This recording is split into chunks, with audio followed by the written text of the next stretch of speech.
Today, I want to talk to you about the Tarrasque.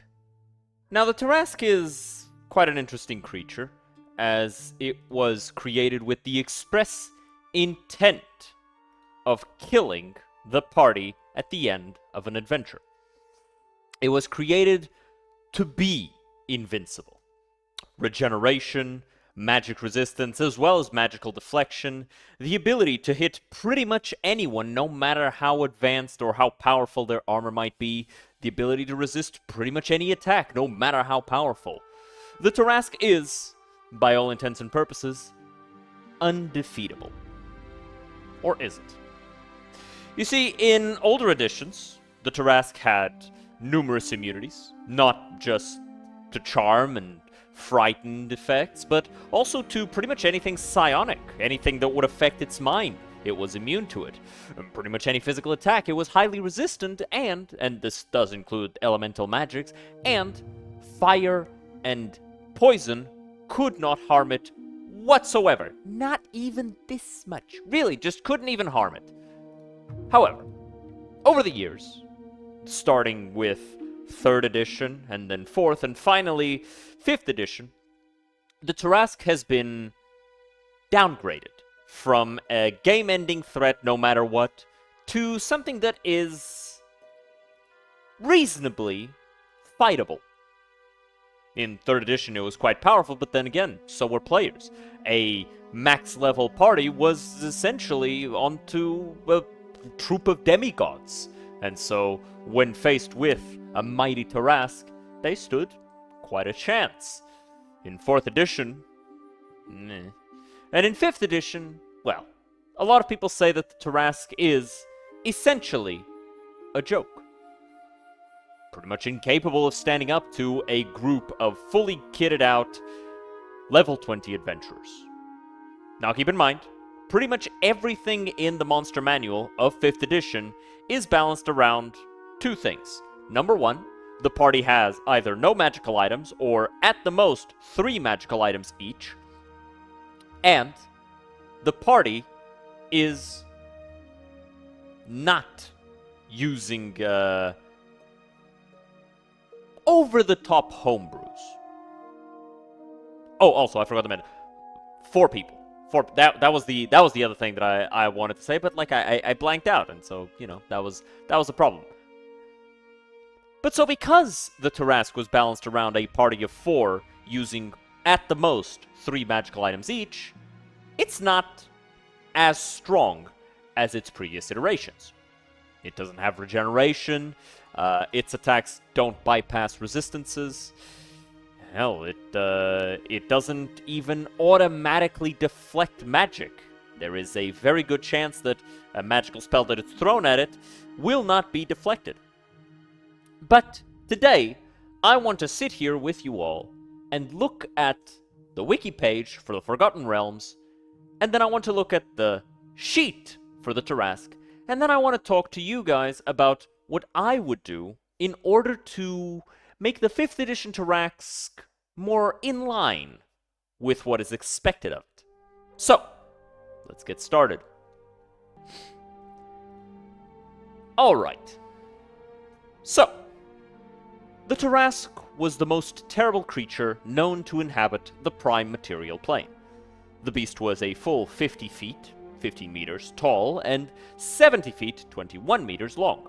Quadruped with a long tail, reflective carapace, and 2 large horns on its head. Supposedly, there was only one Tarrasque, which slumbered within the world's core. No one could predict when it would next awake. The Tarrasque was irreversibly tied to the Prime by its nature. As a result, the most one could hope to do was put the creature to sleep within the core, holding it off for a while longer. However, the ancient texts seemed to indicate that there might be a way to finally and ultimately deal with the creature, if one could somehow deceive it, luring it into another plane and sealing it there. Myth, legend, and all sorts of things.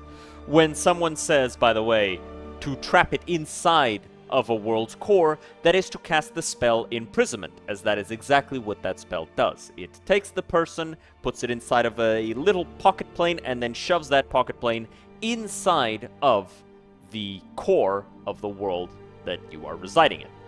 Let us continue. The Tarrasque was an enormous abomination, roughly the size of an ancient dragon, with 2 long horns extending from its forehead, a thick carapace, mighty tail, many spikes covering its large body, and a wide, toothy maw. The Tarrasque also had 2 small eyes, but it did not rely on these for its primary method of sensory perception. If they were blinded or removed, it was effectively unhindered.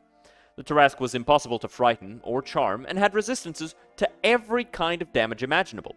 They moved at a speed roughly half that of a human, either while walking on the surface, climbing a height, or burrowing through the earth.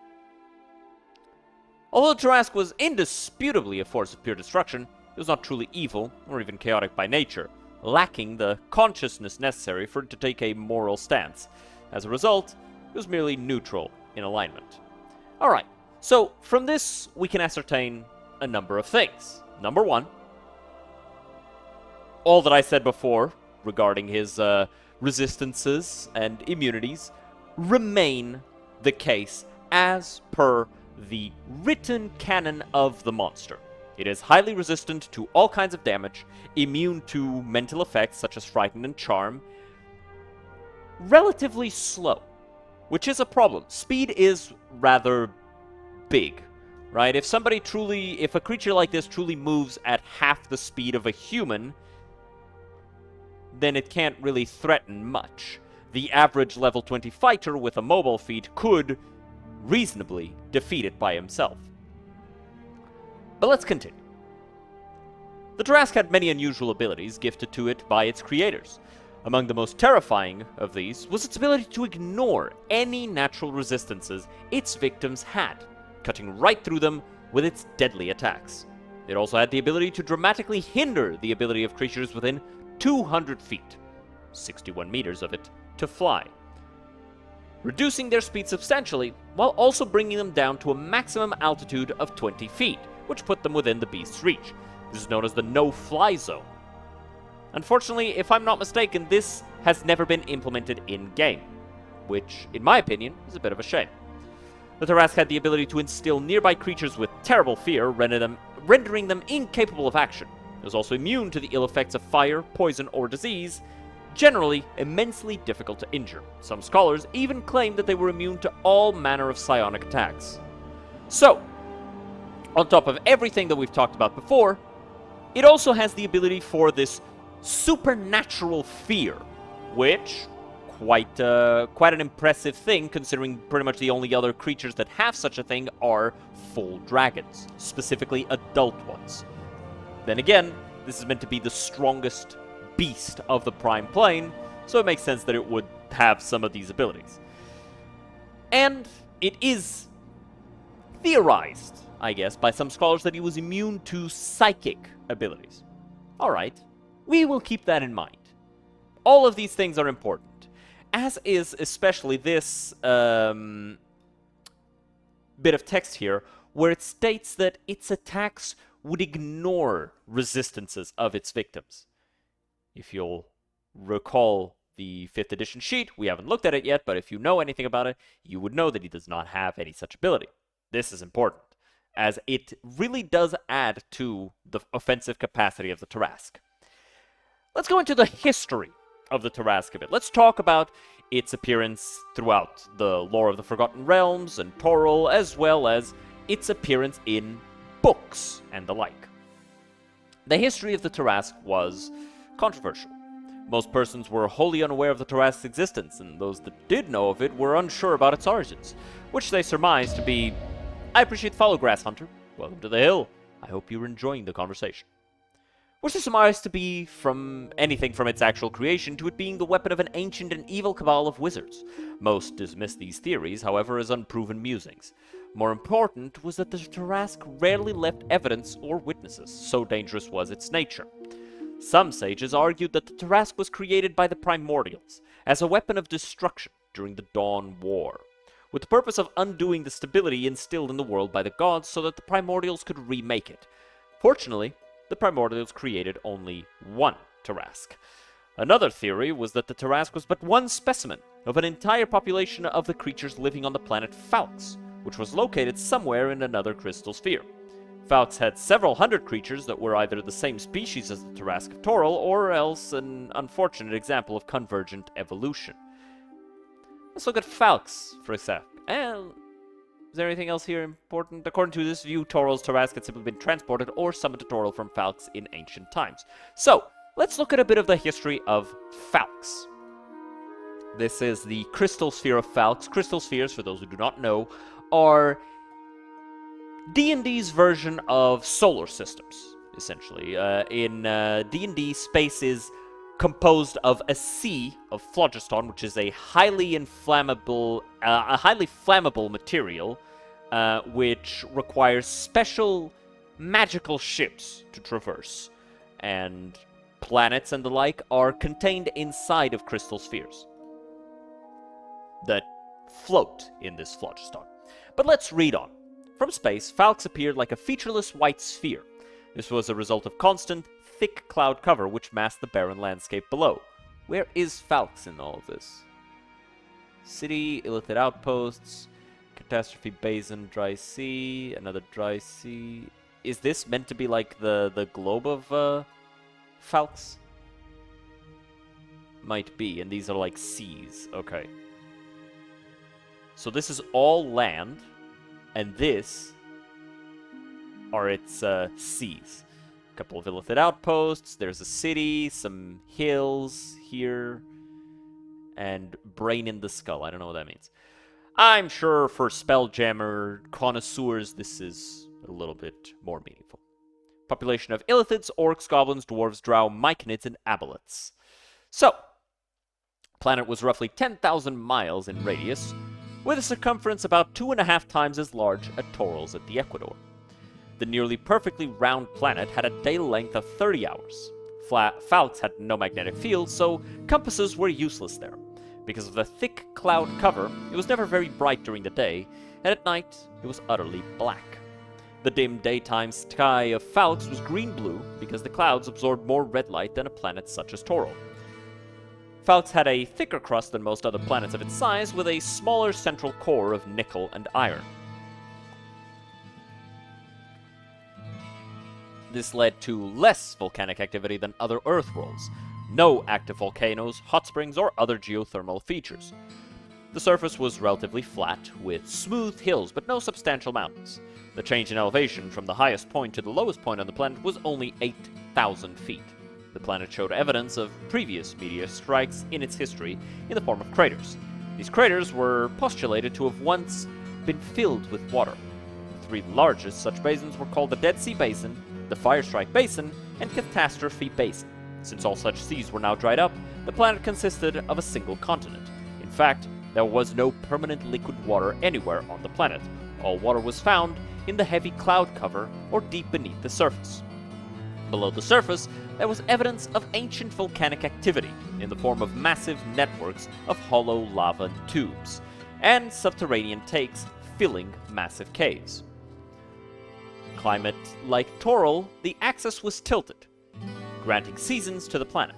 However, the effect of the seasons on climate and temperature was minimal. The atmosphere had a high percentage of carbon dioxide, leading to a greenhouse effect that kept the planet very warm, about 66 degrees Celsius, 150 degrees Fahrenheit on average.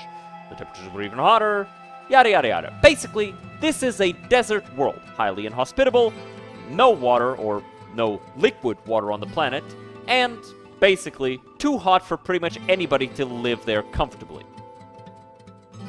As for its flora and fauna, while sages speculated that Falx once had water and life on its surface for all of recorded history, the planet was almost barren.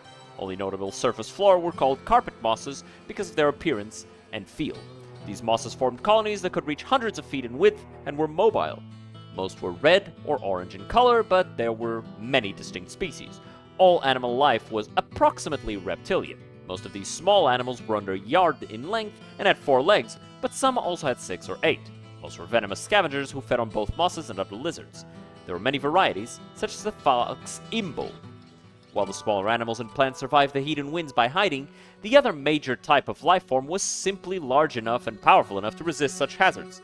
Is this the world of Dark Sun? No, this is Falx, which is the planet that Tarrasques are theorized to be from. while the smaller Falx was home to a population of several hundred creatures that were either Tarrasques or creatures extremely similar to them. Some sages argue that the idea of the Tarrasque being a unique creature was a falsehood, and that the Tarrasque of Toril was simply a specimen of the creatures from Falx that had been transported to Toril by some means unknown. Hi, Hammy, how's it going?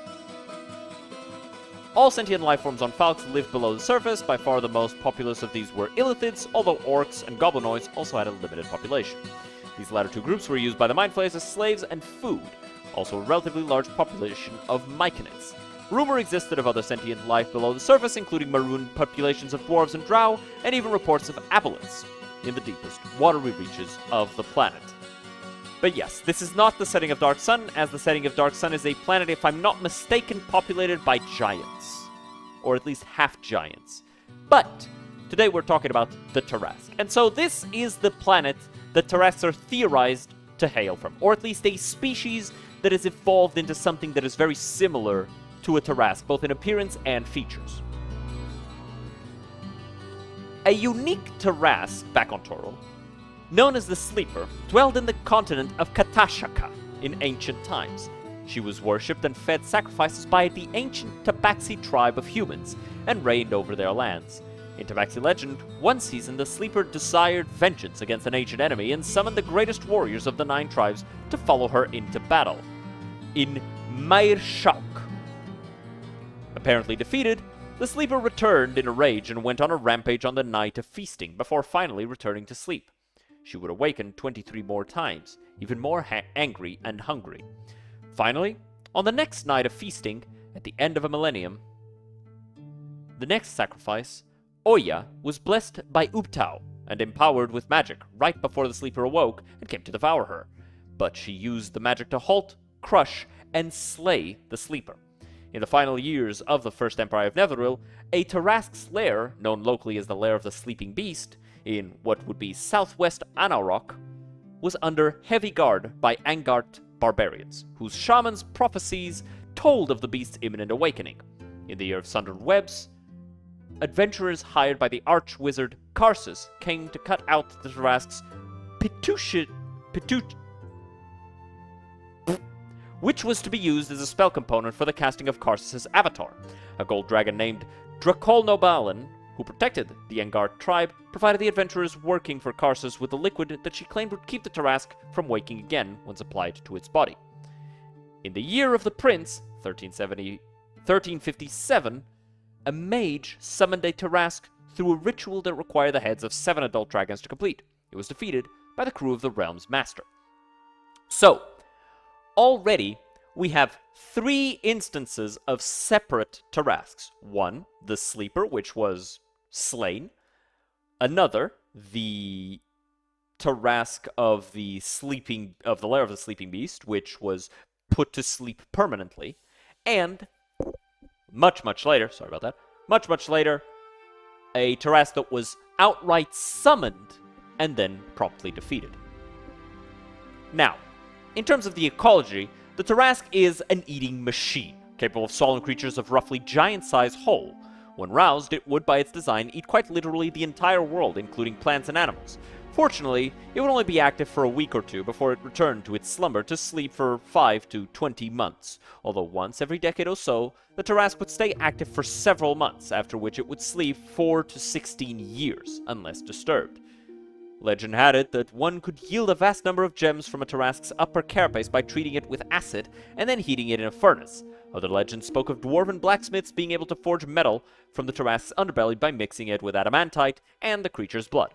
Overall, the Tarrasque is a tough motherfucker, one you don't want to have to deal with, but if you manage to defeat one, its entire body would provide you with a wealth of magical materials to cast spells with or craft weapons and armor with.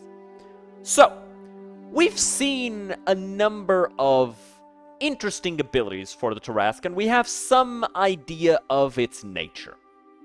It is essentially a super predator derived from a death world, where it is quite likely that due to the existence of numerous of this creature's kind, the entire planet was simply eaten to oblivion, which would by definition, mean that these are creatures that are incapable of living in a sustainable environment.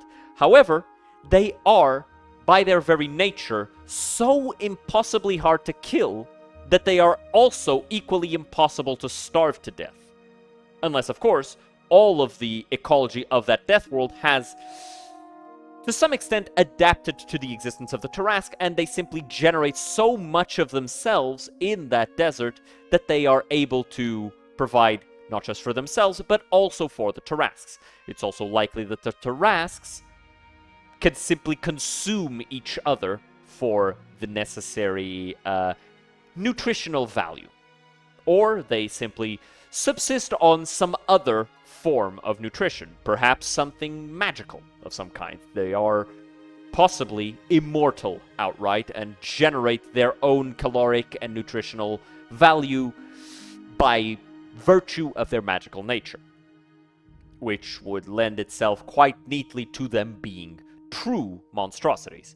But now, I want to look at the sheet for the Tarrasque in 5th edition so that we can discuss what exactly this thing is capable of in 5th edition. So, let's start reading. Tarrasque is a gargantuan monstrosity, subtype of Titan, and it is unaligned. Now, being unaligned is actually a strength. It means that this creature is immune to pretty much any sort of magic, even though 5th edition doesn't really lend itself to this type of thing. It is a thing that exists in the setting. Any sort of magic that would rely on alignment is ineffective, or at least less effective, against the Tarrasque.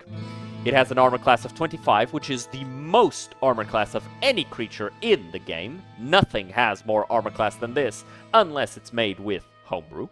And in fact, it would require, unless you're using plus 3 armor and weapons, so without magical items, it would require a very capable warrior, so they would need the defense fighting style for a plus 1 to armor class. They would need plate armor and a shield, which would set their armor class to 21 altogether. Then on top of that, they would require Shield of Faith and Haste in order to equalize the armor class of this creature. Now, you can get higher values by playing a Warforged, and then you have a 26 armor class on top of everything else. You can play other more exotic races that have other benefits, but this is exclusively if you take baseline races that this creature was balanced around and balanced to account for. Other than that, in terms of its stats, it has the maximum possible strength and constitution you can have, which is 30. Nothing has more than this. It has base dexterity, negative intelligence, and base wisdom and charisma. It has the most hit points out of anything, and it is slightly faster than a human, unlike what is said in the wiki page, which states that it should be half as quick as a human. Then again, it doesn't really make sense that it would only be half as fast as a human, as, well, it's simply far too big. Unless, of course, it means that it's half as fast as a human would be at its size, which makes sense to a degree. But I dislike it, so we're going to ignore it. It has some amount of immunities, namely to fire and poison, and bludgeoning, piercing, and slashing damage from non-magical weapons. Notice, however, it does not have an immunity to psychic damage, which it is theorized to have, and it is not resistant to all other damage types that it is not immune to, which I find problematic. It does have blind sight, and it is immune to paralysis and poison. Passive perception of 10, meaning that it's not particularly perceptive, so you would theoretically not have a very hard time hiding from it. It cannot speak any language, and it has a challenge rating of 30, the maximum that you can have. Its legendary resistances of 3 a day mean that its not so impressive saving throws can be compensated for. It has magic resistance, and it has a reflective carapace. Now, the reflective carapace of 5th edition is significantly weaker than in previous editions. In previous editions, if you were to hit the Tarrasque with anything that was a targeted projectile spell, such as Magic Missile, or a line spell, such as a Lightning Bolt, or a cone spell, such as Cone of Cold, all of these would be immediately shot back at you. In here, however, you roll a d6, and on a 1 to 5, the Tarrasque is unaffected by these spells, and on a 6, it's fired back at the caster. So, significantly weaker version of the Reflective Carapace. It also has Siege Monster, which allows it to deal double damage to objects and structures. Onto its actions. It has a powerful multi-attack, which allows it to use its Frightful Presence, and then it makes 5 attacks, 1 with its bite, 2 with its claws, 1 with its horns, and 1 with its tail. And then, if it already has somebody in its jaws, it can instead use the Swallow action instead of the bite. The bite deals quite a bit of damage, 4d12, so 4 dice because it's a gargantuan creature, and d12 is pretty much the biggest dice you can have. Piercing damage, good enough. It's not particularly strong for a damage type, but it makes sense. And you are automatically grappled. If you are grappled, you can then be swallowed. If you are swallowed, you take 16d6 acid damage, are restrained, and blinded. Additionally, you will have total cover against attacks and other effects from outside the Tarrasque. And you would need to deal 60 damage or more in a single turn to the Tarrasque from inside it with the restrained, which gives you disadvantage on attacks and all sorts of other things. If you try to rely on AoEs, make sure that you have the health to survive those area of effect attacks, as you will also be targeting yourself. And then, if you deal 60 damage or more in a single turn, the Tarrasque can attempt a saving throw. And if he succeeds, nothing happens. If he fails, then he spits you out and you fall prone within a space that is within 10 feet of the Tarrasque. If the Tarrasque dies while you're inside of it, you're no longer restrained and you can escape by just climbing out. Makes sense. Its claws just deal a good amount of damage, 4d8, as do its horns, slashing and piercing respectively. However, its tail allows it to knock a creature prone with a single strength saving throw. Alright, fair enough. And then it has 3 legendary actions. 1 to attack with claw or tail, 1 to move, and 1 to bite a target at the cost of 2 actions. Now, since the Monster Manual for 2025 has come out, some things have changed about the Tarrasque, and so I do want to bring this up because I think that it is relevant to talk about it. Let me just find the new thing, because I did try to look for it, but I couldn't find it online. So instead, we're just going to make use of something else, and I'm just going to screenshot it, and those who recognize it, and those who don't, well, don't. So, I am going to screenshot this just to make sure that I don't show the website, as I believe that this is a very useful website, and I would rather not show it for legal reasons. So, let me just ignore this. Onto the Tarrasque. Those are just some homebrews that I was working on for my own campaign.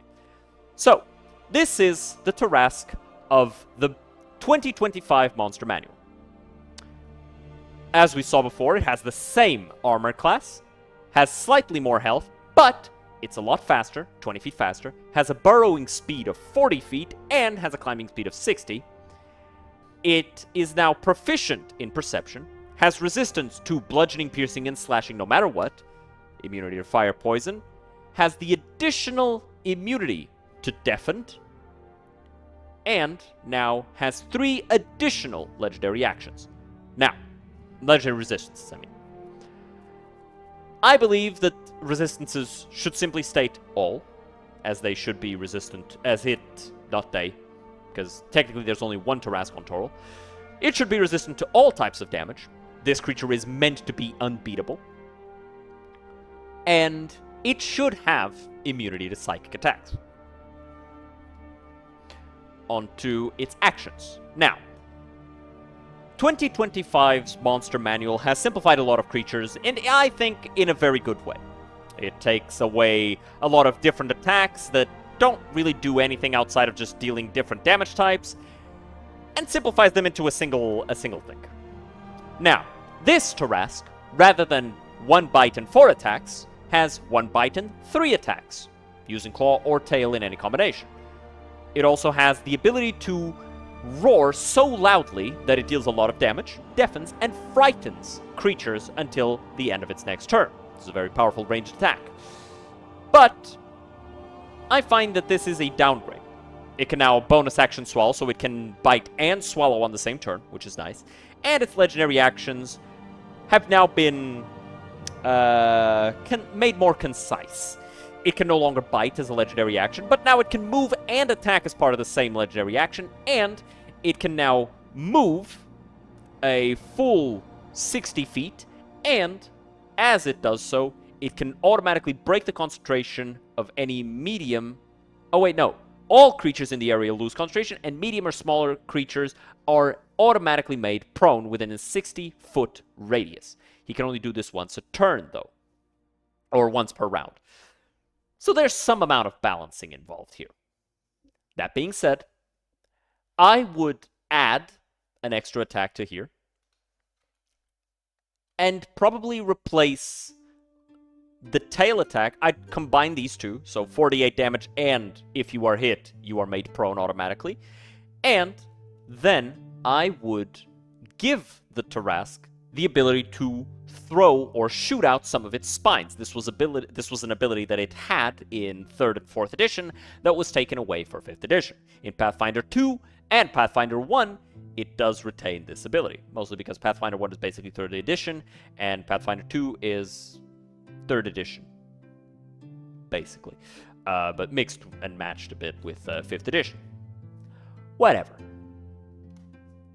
2 things that I find to be missing about the Tarrasque. Number 1, sharpness, by which I mean the ability to ignore resistance, and I do refer to the traits here. The ability to ignore resistance to its damage. I think that is very important to this creature, to make its offensive power really shine, because otherwise it really doesn't deal that much damage. And the no-fly zone, without which it is essentially incapable of dealing with flying opponents. Sure, it has a breath weapon for all intents and purposes, but it's a rather lacking breath weapon. It deals good damage, 78, but against a party of 4 level 20s with 3 magical items each, 78 damage every 3rd turn, because, you know, well, actually 4th, because you do the Thunderous Bellow, and then you only get to roll recharges at the start of your turn, and it would take you 3 turns to recover it, but then you would use it when you recovered it, so yeah, every 3 turns.